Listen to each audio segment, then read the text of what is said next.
So it's Daniel with Dark Matter, and we're back out in London for another Altered Britain journey. The university sector is at a moment of a great reckoning. Basically, we study what does it mean to be human. We're probably living through the largest uncontrolled experiment in human history.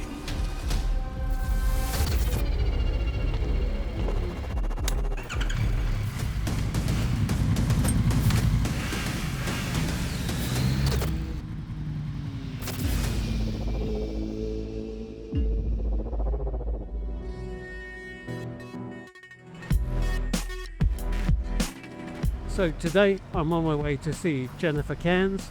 She's a professor of digital anthropology at Manchester University. Today she's here in London, and we're going to have a discussion. And this has been a long time coming for me. I've been wanting to speak to a digital anthropologist for quite some years, which, yes, I know is a bit of a weird thing to want, but we tread very similar paths. Whilst mine may be not so academic in nature, we're both committing to research to understand how technology interacts with people, and the way we live, the way we work, how society functions, how government functions, and it's become one of the most important topics of our time. So I'm looking forward to speaking to Jenny. I know she's been doing a lot of research recently, and this video will probably come out either just before or just after Jenny's first TED Talk comes out. So I'm sure you guys will check that out as well. I think she'll be great. So I'm looking forward to the conversation. Let's go and see what Jenny's got to say.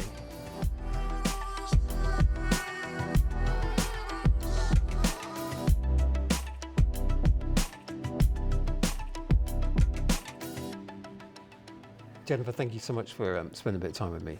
It's like, as I told you, I've been, for the last few months, traveling all over the UK, kind of looking at how digital products, AI is impacting, people at different levels, and I've kind of witnessed a lot of different things. And I know that we were very keen to speak to somebody who, looks at this maybe from a different perspective, more of an academic perspective, to try and understand like some of the, I guess, sort of sub-level behaviours and traits that are starting to become kind of emergent in our use of AI and associated technologies. So thank you for one.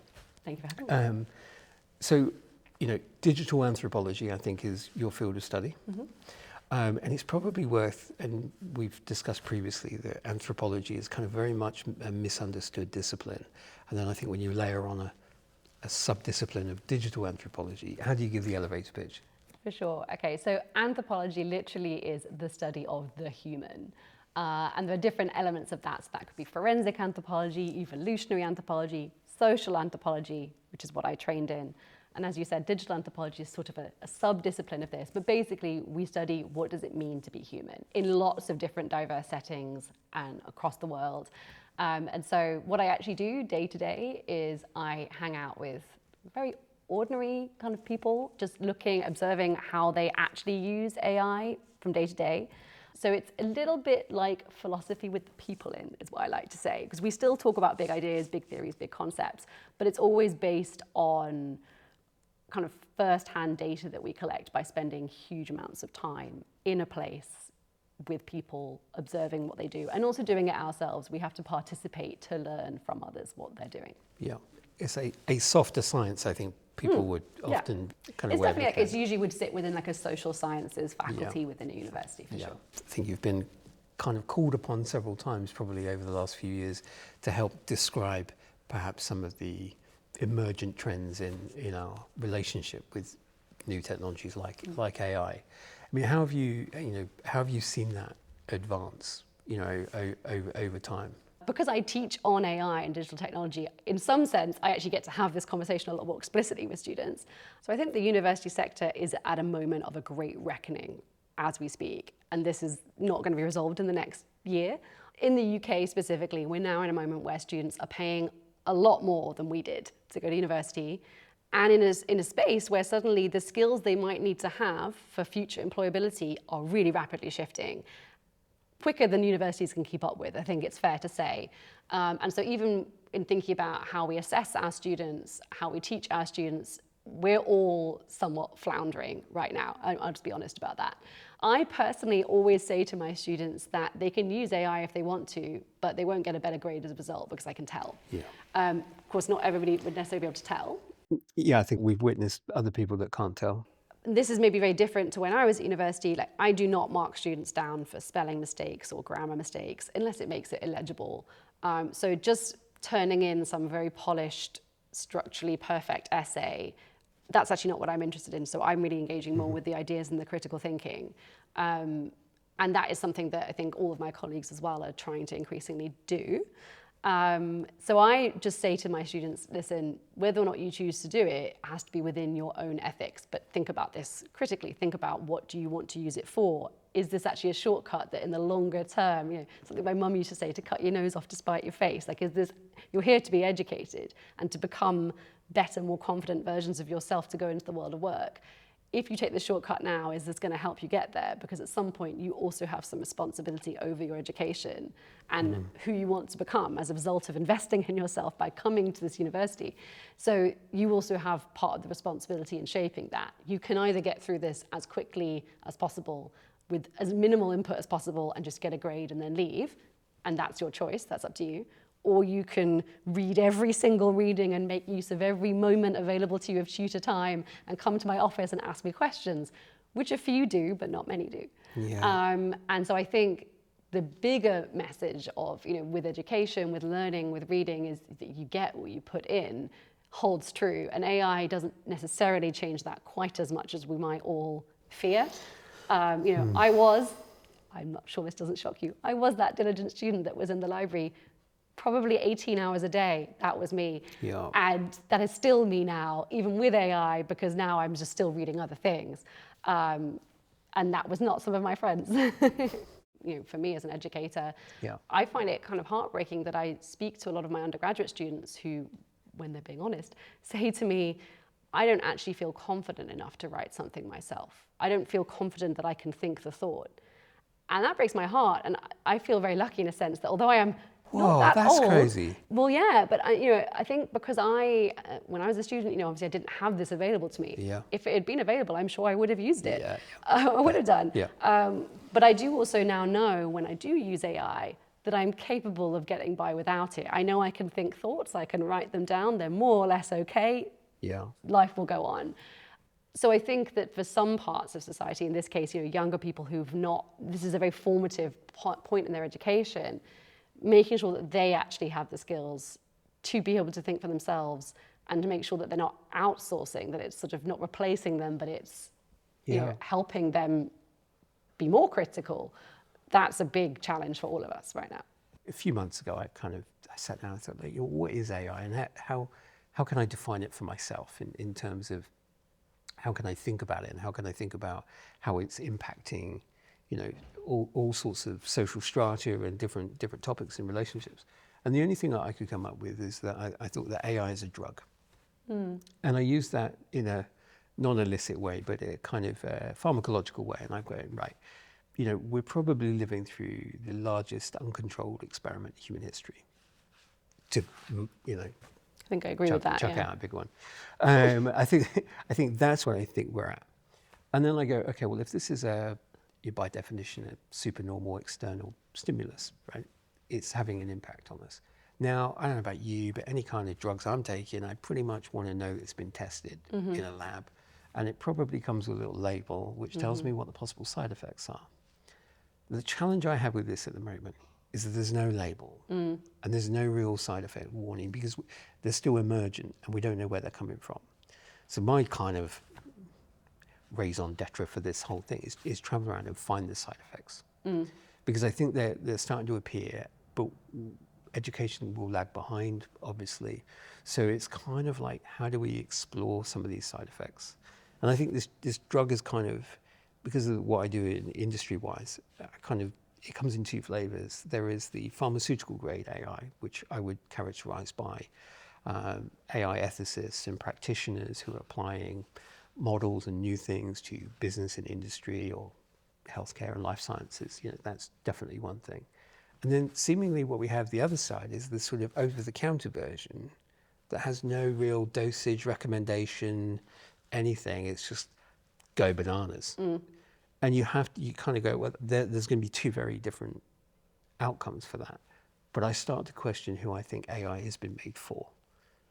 Well, I was going to say, I think so far, I like your analogy, but the only thing I would say about it is side effects for who? Because even with medication and, you know, the pharmaceutical industry, as I understand it, it's overwhelmingly tested on young university-age men. Yep. And it's not tested on, you know, what happens if it's the mass of your average woman, for example, or different ethnic groups. And so actually, I think even if we take like the analogy of scientific testing, Yeah. studies show that there's actually huge bias in that, and like who are we testing for, what populations are we testing it on, and that absolutely applies to AI as well, right? Like the data sets that it's trained on, where the data centers are physically in the world, you know, it's massively sort of framed to, I think, set up for success one relatively small part of the global population, but actually at the expense of a huge other part of humanity. No, I agree. I mean, in that sense, it's kind of a live experiment, right? Oh yeah, And we're, I agree. you know, but I Which is think it's how the lining- feedback comes in, right? It's how the evidence arrives, and it's quite woolly. I think that's the we don't know the impacts. I mean, we see media impacts for negative things. I find the positive use cases few and far between. I think equipping all of us with the kind of critical skills to really understand and be reflexive about how we're using it becomes our job now. I guess it is a generational thing as well. So I think I've got quite a few years on you. So I had a analog childhood, right? I did until I was a teenager. Yeah, so I was like 19 when I got my first mobile phone. And it was like, whoa, what's this thing? SMS, crazy. A Nokia, whatever it was. Yeah, that's Motorola flip phone. Yeah. I thought I was the absolute business. But I also remember what it was like to wonder things. Yeah. Yeah, and I think there are these kind of, I guess, these cognitive functions, you know, and things that happen in society and culture where, you know, you would sit around and you would go, oh, I wonder how they make that. And like, there's no wonder anymore. You know, not that I'm overly romanticizing the idea of that, but if I walk into the office and I say, hey, anybody, blah, blah, blah, what do you think? You know, what's this? Within 5 seconds, someone's going to go on Google, trying to look it up. So it's kind of like, okay, well, that sort of function's lost. And sometimes that became, I think that was potentially a group bonding thing. That was storytelling. All of the kind of things that we know from evolutionary psychology make us kind of slightly different, where we start to remove these things. And now we're seeing like your students potentially, or like the next generation, who won't remember they're born AI, will that be AI native? Yeah. Right, so they'll be AI native from the kind of word go. So I know that there's a lot of studies going, well, you know, how can this impact, you know, brain function and developmental functions, you know, for things. And again, we don't really quite know what the impact of that is. I'm seeing a lot of people that are genuinely, you know, worried as parents of young children, and they're going, yeah, the job thing's one, you know, what they're going to do, put that to one side. Developmentally, you know, we all had a big problem with kids looking at iPads. Now I'm literally following stories where people are like, oh yeah, I just popped down ChatGPT and my 3-year-old is either being taught by it, being told stories by it. I found people that are taking the kids out of mainstream education and they are homeschooling with AI. AI writes the curriculum.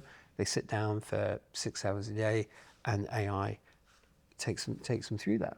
It sounds fringe and like, oh my God, but I don't think it is as fringe as what I think it is. I think it's a sort of an emergent subculture that you start to see this and you go, how do we feel about that? I mean, that also sounds like a recipe for disaster in some ways. Like the generation that basically missed a year of school because of COVID is now at university. And I think, you know, we all see the difference that a very crucial part of just sort of is conversations with others, of interacting with others, that becomes a very important, especially developmentally when you're a child. I think the other thing, you know, when I was a kid, you could go and get the answer to something, but you'd have to go and find that card in the library and then go and find the shelf, and then, you know, you'd have to kind of look for it. And now there's a new way for looking for the information. But the other difference is that then when I went and I found that book, I probably could trust that that book was sort of, I don't know, scholarly in some way, that had gone through some sort of editorial process. Lots of people had verified that the information in it was correct. the different thing about consulting something like ChatGPT for the answer is that, of course, it doesn't give the same answer each time because it's not actually the truth. It's just giving you what is the most plausible answer in that particular context window. And that's a really important difference that I think most people don't understand. There was a great story I read a couple of weeks ago of somebody that decided to use, I think it was ChatGPT, to plan a holiday and then ended up going to a place that didn't exist because it could have existed, sounded good. It just made up a place. Yeah, I think it found a town but basically said it was on the sea and it wasn't, or something like that. But it could have been, but it wasn't. Quite a big difference if you're planning a holiday. And that's obviously a kind of quite a banal example, but it's not primed to give you an absolute truth. That's not the way that it works. Now, for some things, that's fine. But for other types of information that we might have learned, okay, I'm going to go and find an encyclopedia that's going to have this. There's a different way of accessing truth, and that is very important to understand the difference. You want a repeatable, always the same answer.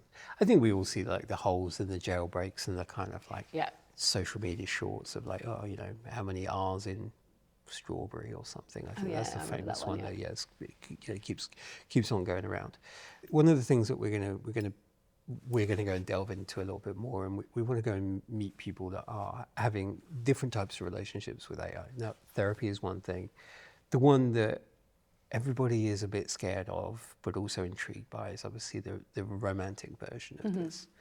I saw an article the other day. I think it's like 1 in 4, can't remember the exact stat, 12 to 16-year-old boys. Oh yeah. Yeah, are in a or have had experience of being or wish to be in an AI relationship. And like when you dig into that a little bit more, it's been some anonymized interviews which were quite interesting with young boys that are using various platforms, and they're kind of they're developing physical and emotional and linguistic attributes to a model. Sadly, most of them seem to be kind of influenced, in my interpretation at the moment, by the sort of manosphere stuff that was happening. Oh, you shock me. Yeah, so I mean, I cringe for everyone really, but you see that and you kind of go, oh, that's a bit, and it's formative. You're 12 to 14 years old, and then you're creating a blueprint for what you think is an acceptable relationship, but from your perspective, but also the expectation on a potential human partner in the future. So I find that like troubling at best. I would agree that I find that particularly worrying in some senses, because when you're an adult, for better or for worse, you do at least have some sense of yourself, which is hard won often, but by the time you kind of get to our age, you have some sense of who you are and who you're not, and what boundaries you may have, hopefully. And that's something that sort of necessarily, younger teenagers don't have. They're developing that. And so I did actually read a load of interviews with sort of 12, 13-year-old girls. There was a story, I think it was done by the BBC a couple of months ago, where they were just saying some heartbreaking things where, they are grappling. I mean, I remember it's not fun being a 13-year-old girl. I remember that bit as it is. But then, you're being compared to, as you say, these sort of conversations, maybe with an AI that are going to be very sexually explicit or very willing to tolerate certain types of abuse. Obliging. Right. Yes. And that is obviously just horrifying. I think it can work both ways, but I would not be shocked to learn that it's predominantly going to be probably boys using this. And of course also deep fakes with, stealing people's identity and so on, and being able to, this is now going to be so readily accessible to be able to create a video using somebody's likeness that could be used for cyberbullying. That whole aspect of it is just very, very worrying. And I don't think I have a sort of optimistic conclusion to that. I don't think there is one. No. Other than, I suppose, hypothetically, the tool could also be a solution, I suppose, to teach better kind of forms of communication. These tools could be primed to push back and say that's not a very respectful way to speak to somebody else, or, I know there was a big issue with Snapchat's AI companion chatbot thing that was built in. And of course, at the moment, the government's just trying to do a complete ban as their kind of current way of dealing with this. which I look forward to a new hike in VPN downloads. Yeah, soon. yeah. I mean, the policy is, I find most of these things are kind of a temporal problem, right? Yeah. So it's, okay, this has happened. Policy is just never going to move as quick as Plugging a anything hole else. for now, isn't it? And this will it's have more moved in like, a year. we'll deal with it later, and then we kind of don't. So, I think there are a lot of dangers around that, but also how we start to like define what these issues are. Is it a parenting challenge? Is it? Yeah, who's responsible? I mean, you remember the adolescence program, right?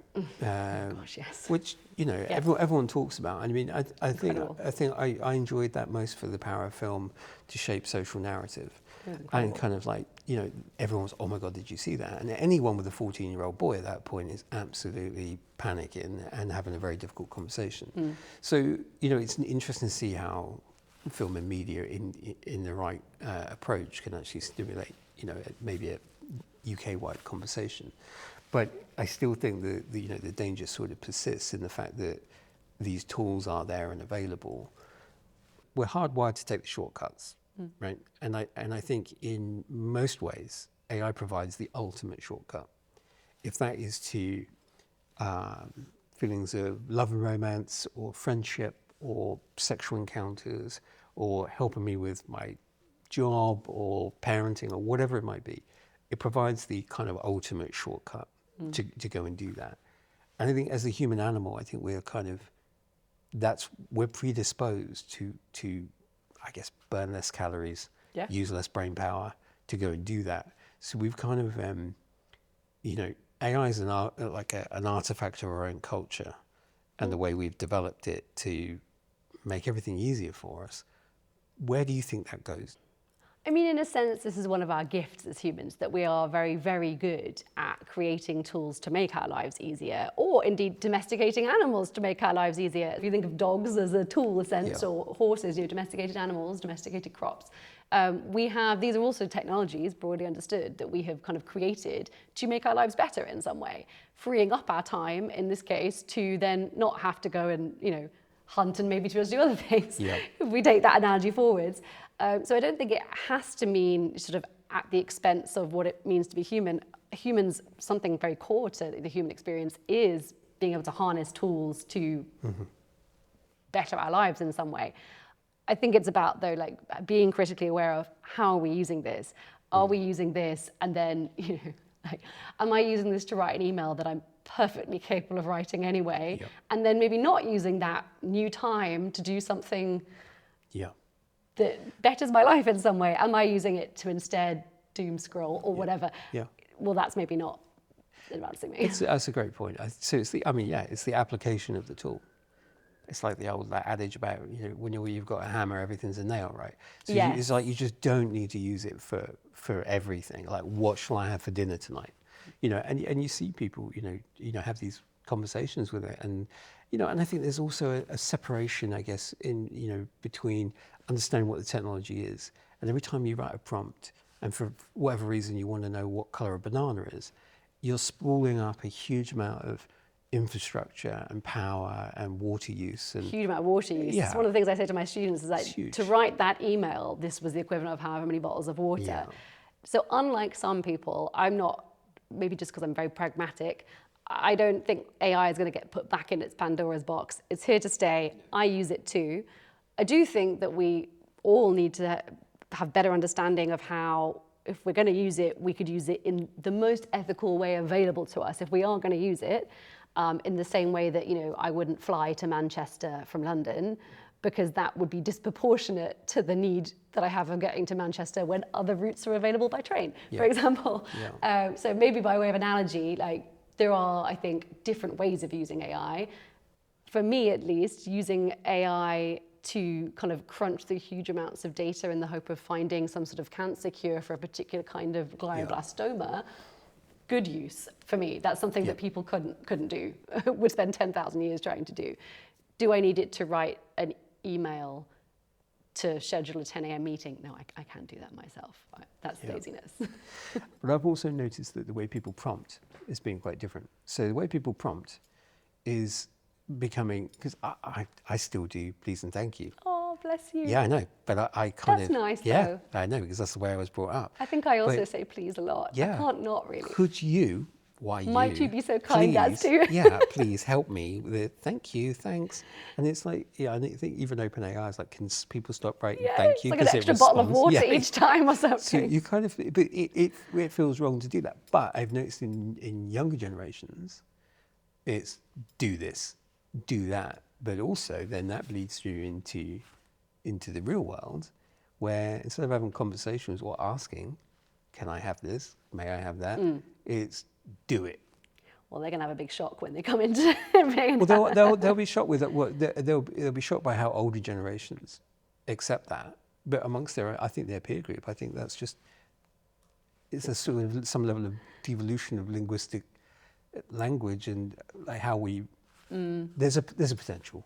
I know it always sounds like I'm trying to go into the doom, but I kind of look for the maybe. problems. I think when I was a kid and people were sort of putting to the number instead of TO, you know, like I remember then, you know, my grandparents' generation being like, oh, you know, none of you knew how to write. That's because we were too tight on the text messaging. Yeah, That's you why had I don't wanna 120 go there. characters. Yeah, Or so. And I remember then everybody saying, oh, this is the beginning of the end. And actually, you know, people of my age do know how to write. yeah. But so I guess some of this does become context specific. That, I mean, hopefully most people hopefully are intelligent enough to know that there's one way of interacting with this and there's another way of interacting somewhere else. I do think there are some quite specific kind of cultural norms behind that of what does service look like. It's sort of like a Victorian butler is how I always think of it. Like there's a very particular idea of like another being or a sort of a servant that's always there to sort of quietly serve you, not push back, meet all of your unspoken needs. And that is quite a particular cultural idea as well of what an assistant should be. Yeah. You know, there's again just being sort of mirrored in the current design of the technology. It might not be like that forever. That's a particular way of thinking about what an assistant should be. Yeah, it's speak when spoken to. And Exactly, yeah. Whereas I would actually, not that I've ever had an assistant, my God, that would be so good. But I would want an assistant to be really pushing me all the time. Like, no, think about it the other way. Think about it the other way. You've got it confused. That's a personal trainer. That's what I need. Yeah, that's like a life coach. Yeah. Maybe I could get AI to do that. It'd be cheap. Well, I mean, I guess, yeah, we want to kind of put things in you know, acts of servitude, but... Well, I suppose to an extent, yeah. I mean, this is, again, I suppose just where education comes in, but like part of my job as a university professor is to try and teach people to sort of engage critically with these things, and sort of part of that is being pushed out of your comfort zone all the time. And I think AI can do that, to your point about people using AI as a teacher, but you do have to really try and set it up to do that. It won't do it by default. Yeah. And it's uncomfortable to be challenged, but friction is uncomfortable and it's important. It's how we grow, right? Yeah, indeed. I've interviewed several people recently who have been interviewed by AI for job roles. I don't know if Oh, really? Yeah, so a lot of people are encountering first stage interviews for roles where they, you know, they say, well, an in-person interview might take months to go and do, but we can offer you an AI interview today, tomorrow. So it presents like a Teams call. It doesn't anthropomorphize any kind of icon. It's a black screen. And it's audio based. So people are saying that, yeah, I'll ask a question, you'll say the answer back, but what you're trying to do is you're trying to optimize your speech pattern to the words that you know it's going to want to take. And if you pause a little bit too long, it interrupts you. So, you know. So it changes the way people speak. Yeah. So people are, you know, in the same way as like CVs are being optimized by AI. So every CV that you read, every CV that I read, it all sounds the same. And I'm like, I'm looking for a typo or an ounce of personality, and I'll kind of go, I'll speak to this person. So it's kind of flipped the other way. So, you know, the hiring process and so on and so forth, but even the interview process now, where AI models, you know, are there to streamline the efficiency of, you know, skimming out candidates, but it's picking out the keywords, and people are genuinely like rehearsing answers to make sure I get as many keywords into a sentence, even if it doesn't make sense. But there's also so much, I mean, there's so many studies that have shown how much bias there are in like AI CV monitoring, right? Like so much, it's one of the worst cases of it. And also I think like, my students have definitely got wise. My students have told me that they deliberately reinsert spelling mistakes. Yeah. because they know that we're suspicious if it's too perfect. And they just go back in and whack in a couple of extra spelling mistakes. Honestly, they've told me this. Yeah, that's worrying itself. But, the fact that, parents have always had to give, career advice or, well, maybe this is something you might want to go and do. But I think it's becoming harder and harder to spot. So for the younger students who are kind of moving into the system, to go, which do I want to go and spend my huge amount of university fees on, becomes, so it's following passion is, I guess, my point. I did English literature and modern languages. Yeah. I didn't even go on the internet very much. I didn't have a smartphone when I was at university. And look at me now, I'm an associate professor in AI. Things morph as you get older. I also then had a whole other career as an opera singer, which doesn't come up very much. But well, it does now. That's how I earned my living through most of my 20s. And I still sing a lot. And AI has nothing to do with that. And there are different sort of skills that you get just by virtue of being in a learning environment and pursuing connections with other people that university gives you. Thank you so much for giving me some of your time. Thank you. Really appreciate it. Really, AI is trained in a very small number of the world's languages. Already, that's shaping quite a lot of the ways that we might conceive of relationships through specific kind of linguistic prisms. Some of the Chinese language models come from more of a sort of Confucian cultural background. They're very different ways of being. I definitely think there are a lot of parallels with LLMs, sort of as if it were either a god or magic. And I have seen people go through full grief over the loss of an AI companion. You know, when the server gets switched off or when the model updates and then there's a sort of personality change that can happen.